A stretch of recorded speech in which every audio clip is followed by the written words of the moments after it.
Om Swastiastu.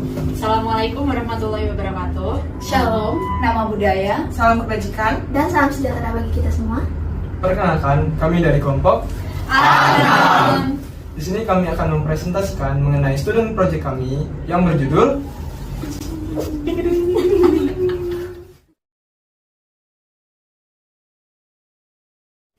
Perkenalkan, nama saya Indah Simanjuntak, 3 digit NIM terakhir 129. Saya akan menjelaskan mengenai latar belakang student project yang kami buat. Banyak faktor yang mempengaruhi performa akademik siswa, salah satunya adalah keterampilan menulis. Keterampilan menulis memiliki dampak positif yang signifikan terhadap hasil belajar dari seorang siswa.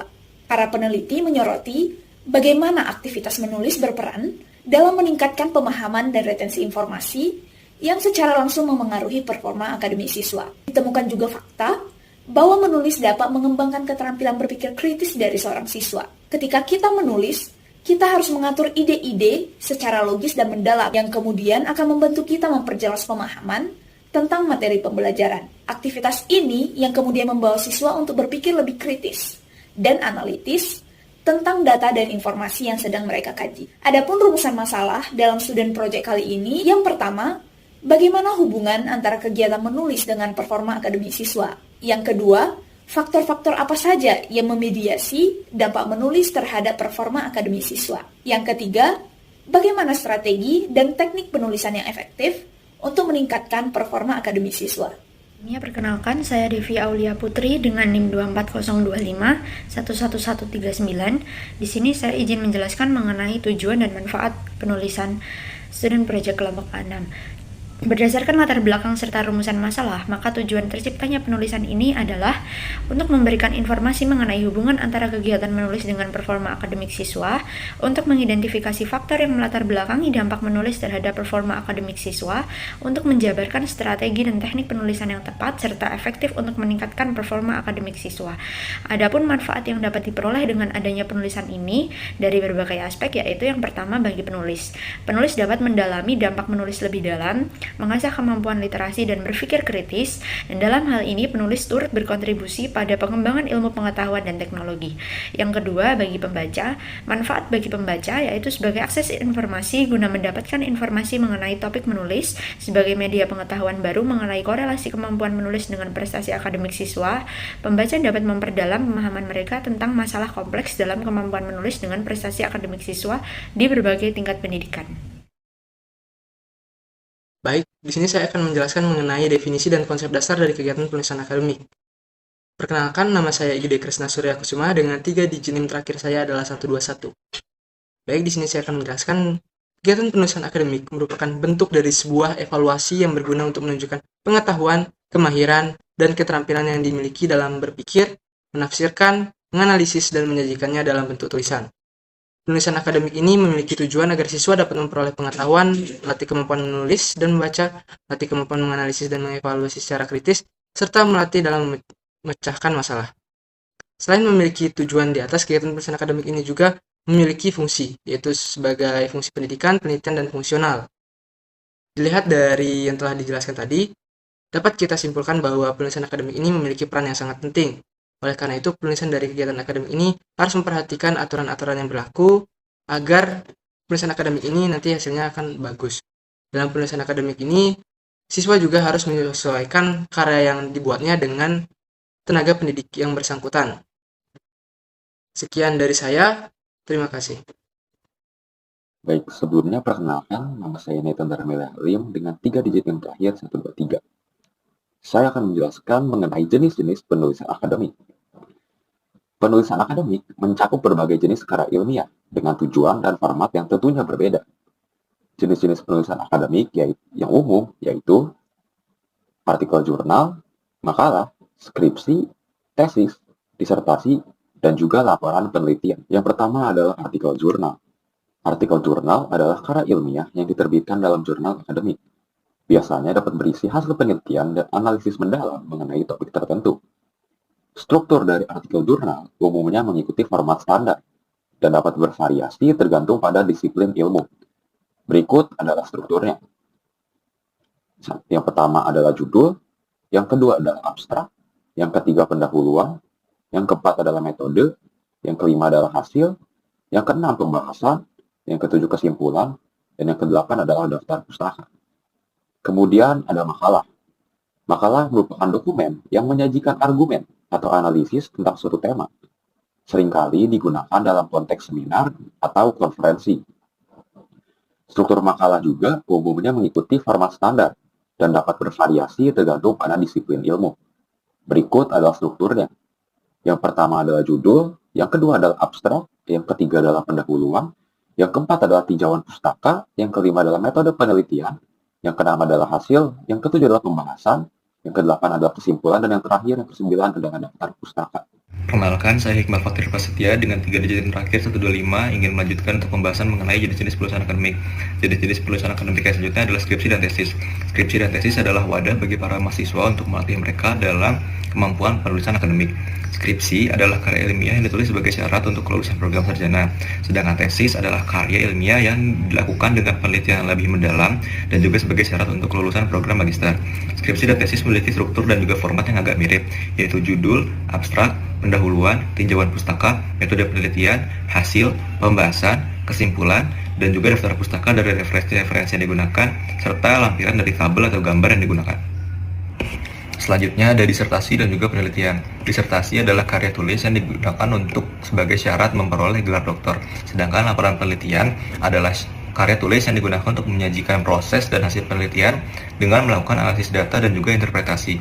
Keduanya memiliki struktur dan juga format yang agak mirip, yaitu judul, abstrak, pendahuluan, tinjauan pustaka, metode penelitian, hasil, pembahasan, kesimpulan, daftar pustaka mengenai referensi yang digunakan, dan juga lampiran dari gambar dan tabel yang diperlukan. Sekian, terima kasih. Selanjutnya, saya akan membahas mengenai 2.3.1, yaitu teori proses penulis. Perkenalkan, saya Novita Naomi dengan 3 digit NIM terakhir saya yaitu 127.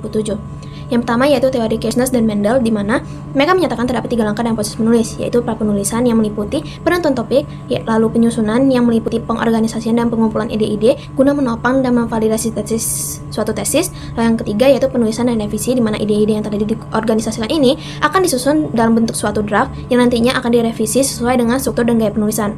Lalu yang kedua yaitu teori McCrimmon, di mana dia juga menyatakan 3 langkah, yaitu prapenulisan yang meliputi penentuan topik, pembatasan topik, penentuan tujuan penulisan, penentuan bahan, dan penyusunan kerangka tulisan.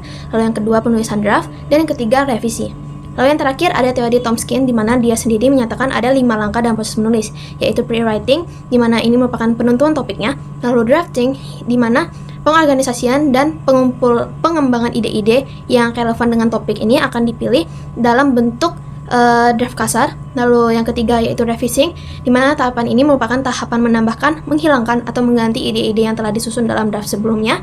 Lalu yang keempat ada editing, di mana ini merupakan tahap penyempurnaan terakhir sesuai dengan struktur karya dan gaya penulisan. Lalu yang terakhir adalah publishing, di mana karya yang sudah jadi akan dipublish di suatu media publikasi. Baik, sebelumnya perkenalkan, nama saya Jessica Ortiz Purba dengan 3 digit NIM terakhir 131. Saya akan menjelaskan tentang teori konstruktivisme dalam menulis. Menurut Piaget, teori konstruktivisme dalam menulis adalah pendekatan yang menekankan bahwa proses penulisan adalah hasil interaksi aktif antara penulis dengan ide-ide dan informasi yang ada. Teori konstruktivisme adalah perspektif baru tentang ilmu pengetahuan dan bagaimana orang memperolehnya. Teori ini akan membantu individu memahami lebih baik apa yang mereka ketahui. Tidak hanya mendapatkan informasi baru, tapi mereka juga akan membina pengetahuan baru mereka berdasarkan apa yang mereka ketahui dan juga pengalaman pribadi mereka.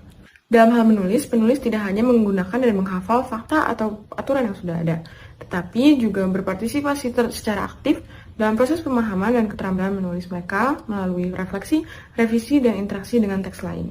Adapun beberapa prinsip penting dalam menulis dengan teori konstruktivisme, antara lain yang pertama, konstruksi pengetahuan dan keterampilan menulis. Yang kedua, ada pengaruh sosial dan kultural. Konteks sosial dan kultural seseorang mempengaruhi bagaimana ekspresi mereka dalam menulis. Yang ketiga, pentingnya umpan balik dan revisi. Dengan adanya umpan balik dan revisi, penulis dapat meningkatkan kemampuan menulis mereka. Yang keempat, pengalaman dan pengetahuan pribadi. Dan yang kelima, diskursus dan interaksi teks. Penulis sering membuat argumen mereka dengan menanggapi ide-ide dari teks lain. Ini menunjukkan berapa pentingnya hal ini. Sekian dari saya, terima kasih. Perkenalkan, nama saya Dairen Rioli dengan 3 digit terakhir NIM 133. Jadi definisi dan konsep dasar performa akademik ini sampai sekarang masih belum ada definisi yang jelas karena penggunaan katanya sering dipakai bergantian dengan kata-kata lain tanpa alasan yang jelas, dan dalam pendefinisiannya sendiri sering digunakan definisi secara operasional daripada definisi secara konseptualnya. Selain itu, penilaian performa akademik juga cenderung melupakan penilaian kompetensi dan persistensi yang membuat penilaian performa akademik tidak akurat. Dalam menilai performa akademik, ada 3 aspek yang dapat dinilai. Pertama ada pencapaian akademik, yaitu perkembangan pembelajaran dalam jangka waktu menengah hingga panjang, di mana pencapaian akademik ini biasanya memiliki korelasi kuat dengan performa akademik pelajar. Kemudian ada kompetensi, yaitu kemampuan seseorang untuk melakukan sesuatu sesuai dengan standar yang telah ditetapkan, di mana terbagi lagi menjadi generik kompetensi dan spesifik kompetensi, di mana generik kompetensi adalah kemampuan skill yang dapat digunakan dalam kehidupan sehari-hari, dan spesifik kompetensi adalah kemampuan atau skill yang hanya dipakai dalam situasi-situasi tertentu saja. Contoh dari generik kompetensi misalnya adalah time management, sementara spesifik kompetensi contohnya adalah kemampuan seorang dokter bedah untuk membedah pasien. Kemudian terakhir ada persistensi, yaitu perkembangan akademik pelajar dari waktu ke waktu dengan adanya tantangan, di mana biasanya indikator untuk mengukur persistensi ini adalah tingkat dropout. Izinkan saya melanjutkan penjelasan teman saya. Perkenalkan, sebelumnya nama saya Yosafat Versel Sinaga dan 3 nomor akhir NIM saya adalah 135. Saya akan menjelaskan mengenai pengaruh kegiatan menulis terhadap performa akademik. Secara umum, kegiatan menulis memiliki dampak positif terhadap performa akademik. Menurut Zinsser, menulis dapat mengorganisir dan memperjelas pikiran kita. Juga memampukan kita untuk mencari tahu hal yang kita ketahui dan yang tidak kita ketahui dalam belajar. Menulis memaksa kita untuk berpikir dan mengelola informasi secara kritis. Menulis membangun keterampilan berpikir tingkat tinggi pada siswa dengan proses mengolah informasi menjadi karya yang baru. Proses ini terdiri dari 3 tahapan. Yang pertama adalah kreasi. Siswa mulai menulis dengan membuat argumen yang kuat dan berdasar. Tahapan kedua adalah analisis. Setelah membuat argumen, siswa harus terus-menerus menganalisis sumber terpercaya agar hasil tulisannya memiliki argumen dan bukti pendukung yang kuat. Tahapan terakhir adalah evaluasi. Saat menulis, siswa harus terus-menerus mengevaluasi tulisan mereka untuk memastikan tulisan mereka tidak mengandung kesalahan logis. Keterampilan berpikir tingkat tinggi ini sangat berguna untuk mahasiswa kedokteran, mengingat profesi dokter menuntut keterampilan berpikir tingkat tinggi. Sebuah penelitian terhadap 139 mahasiswa kedokteran di Seoul National University of College of Medicine menunjukkan bahwa mahasiswa yang diberi tugas penulisan sebagai sarana belajarnya memberikan performa lebih baik dalam kemampuan menyampaikan hasil pembelajaran. Di luar pendidikan kedokteran, menulis masih memberikan dampak positif dalam pembelajaran siswa. Penelitian yang dilakukan di sebuah SMP di Zonguldak, Turki, menunjukkan bahwa siswa dengan kegiatan tambahan menulis mendapatkan nilai lebih tinggi dalam ujian yang diberikan para peneliti. Hal ini dikarenakan menulis memberikan kesempatan bagi para siswa untuk mengorganisir informasi, menalar topik penulisan, meninjau kembali dan mengevaluasi tulisan, menjelaskan kembali topik secara detail, meningkatkan konsentrasi terhadap topik, dan berpikir serta bertanya mengenai topik secara lebih kompleks. Baik, izinkan saya, Teresa Jessica Winarto dengan NIM 240-2511141 untuk melanjutkan presentasi dari teman saya. Saya akan mempresentasikan mengenai pengaruh jenis tulisan terhadap performa akademik. Yang pertama, pengaruh jenis artikel jurnal. Intinya, pengaruh jenis artikel jurnal ini akan membuat siswa untuk menghubungkan teori yang telah dipelajarinya pada pengaplikasiannya di kehidupan nyata. Lalu berikutnya, pada pengaruh jenis makalah, ini akan membantu siswa untuk menguji dan melatih kemampuan analisis pemahaman siswa itu sendiri, terutama pada tinjauan-tinjauan literatur yang dipakai dalam membuat makalah. Berikutnya, pada pengaruh deskripsi, ini akan mengembangkan keterampilan menulis ilmiah sesuai kaidah akademik dan membantu mahasiswa itu sendiri untuk memasuki dunia profesional. Berikutnya, pada jenis tesis akan meningkatkan kredibilitas, membuka peluang publikasi, dan memperluas jaringan profesional mahasiswa itu sendiri. Lalu, pada jenis disertasi, hal ini akan mengasah keterampilan penelitian, analisis data, penulisan ilmiah, serta kemampuan manajemen proyek dari siswa. Lalu terakhir, pada jenis laporan ilmiah, ini akan membantu siswa untuk mengembangkan kemampuannya untuk berpikir secara ilmiah dan sistematis. Sekian dari saya, terima kasih. Baik, sebelumnya perkenalkan, nama saya Ricidara Andreas dengan 3 digit NIM terakhir 137. Di sini saya akan menjelaskan mengenai faktor-faktor yang mempengaruhi kegiatan menulis terhadap performa akademik siswa. Yang pertama itu adalah minat dan motivasi yang rendah.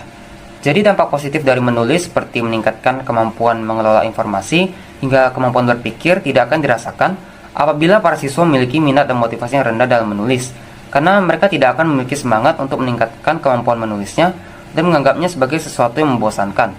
Selain itu, tanpa motivasi yang kuat, siswa akan dibatasi dalam meningkatkan perbendaharaan kata mereka agar dapat menulis dengan lebih optimal. Yang kedua itu adalah keterbatasan dalam sumber belajar. Jadi keterbatasan sumber belajar dapat membawa pengaruh yang signifikan terhadap kegiatan menulis siswa, karena siswa kesulitan untuk menemukan referensi dan menghambat mereka dalam menyusun fakta-fakta maupun argumen untuk mendukung tulisan mereka. Dengan membaca banyak bahan referensi, para siswa dapat mengetahui cara dan langkah yang tepat dalam menulis suatu tulisan dan juga menambah wawasan dan pengetahuan mereka. Sumber belajar yang terbatas akan menyebabkan siswa merasa kesulitan untuk menemukan ide dan inspirasi untuk mulai menulis kerangka tulisan karena kurang informasi sehingga isi tulisan menjadi kurang akurat dan tidak mendalam. Yang terakhir itu adalah faktor eksternal seperti dukungan maupun masukan dari guru atau dosen. Jadi umpat balik atau masukan dari guru atau dosen dapat membantu siswa meningkatkan kemampuan menulis mereka karena siswa dapat memahami kelebihan dan kekurangan dalam tulisan mereka, baik dari segi struktur maupun tutur bahasa, sehingga para siswa dapat berkembang dengan memperbaiki kesalahan dan meningkatkan kualitas tulisan mereka. Nama saya Ika Dewi Payana dengan 3 digit terakhir yaitu 145. Tidak dapat dipungkiri bahwa menulis adalah hal yang sangat penting untuk dilakukan oleh siswa, terutama dalam meningkatkan performa akademik yang dimiliki.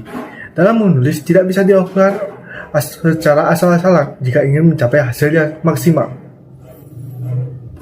Ada beberapa teknik yang disarankan untuk meningkatkan penulisan, yaitu pertama, membaca banyak referensi teks akademik seperti jurnal, artikel, dan lain-lainnya. Kedua, membiasakan diri dalam menulis. Hal ini membantu kita untuk mengetahui apa yang seharusnya kita lakukan ke depannya. Yang ketiga, menentukan gaya bahasa yang sesuai, seperti jika ditujukan masyarakat, seharusnya lebih simpel gitu bahasanya. Yang keempat, mengembangkan keahlian menulis akademik. Dan kelima, yaitu mengetahui dan menguasai ciri penulisan akademik. Yang keenam, pemahaman mendalam tentang topik yang akan diangkat. Ada beberapa strategi yang bisa digunakan dalam menulis. Yang pertama yaitu while writing strategi. Strategi while writing adalah strategi di mana penulis membaca ulang kerangka untuk mendapatkan ide tentang cara melanjutkan tulisan. Strategi ini bertujuan untuk mengorganisasikan ide dan memperlancar jalannya penulisan. Strategi kedua adalah learning journal strategi, yang mana bahwa learning journal strategi ini adalah suatu bentuk komunikasi yang menerima siswa untuk meletakkan dan menyusun pengetahuan dengan menulis. Strategi ini berguna untuk memotivasi para siswa dalam menulis. Baik, izinkan saya untuk menyampaikan kesimpulan dari penulisan ini. Namun sebelumnya, perkenalkan saya Egan Jataka dengan 3 digit NIM terakhir 143. Adapun kesimpulan dari penulisan ini, yang pertama, kegiatan menulis yang termasuk di dalamnya mengorganisir informasi, menganalisis topik, dan mengevaluasi tulisan dapat meningkatkan kemampuan berpikir kritis dan kemampuan berpikir tingkat tinggi, yang dimana ini akan memberikan pengaruh terhadap performa akademik siswa, yaitu berupa peningkatan. Yang kedua, ada pun faktor-faktor yang dapat mempengaruhi dampak penulis terhadap performa akademik siswa, meliputi minat dan motivasi, kesediaan sumber belajar, dan umpan balik dari guru ataupun dosen. Dan yang ketiga, ada pun strategi efektif dalam menulis yang dapat diterapkan oleh siswa, seperti membuat kerangka menulis dan memperdalam pengetahuan melalui menulis. Sedangkan teknik efektif menulis yang dapat diterapkan oleh siswa seperti membaca referensi akademik dan memperdalam topik yang dibahas dalam penulisan, membiasakan dan mengembangkan keterampilan akademik yang termasuk di dalamnya memilih gaya bahasa yang sesuai. Adapun beberapa hal yang disarankan oleh penulis, diantaranya, siswa sebaiknya membiasakan diri dalam kegiatan menulis. Hal ini juga disertai dengan sering membaca referensi ilmiah dan mengevaluasi hasil dari tulisan mereka. Yang kedua, umpan balik yang konstruktif dari guru ataupun dosen, juga teman sebaya, sangat penting untuk diberikan kepada siswa agar dapat meningkatkan keterampilan dalam menulis mereka. Selain itu, guru juga sebaiknya memberikan referensi yang memadai untuk mendukung komponen dalam keterampilan menulis mereka. Dan yang ketiga, sistem pembelajaran yang berbasis studi kasus dan proyek juga dapat diberikan kepada siswa untuk meningkatkan kemampuan menulis secara efektif. Namun dengan catatan, dalam pemberian tugas ini diharapkannya dapat lebih berfokus kepada proses berpikir lebih mendalam daripada hasil akhir dari tugas itu sendiri. Sekian presentasi dari hasil studi proyek kami, dan kami mengucapkan terima kasih banyak kepada dosen evaluator dan dosen fasilitator atas perhatiannya. Dan kami tutup presentasi kali ini. Om Santi Santi Santi Om. Wassalamualaikum warahmatullahi wabarakatuh.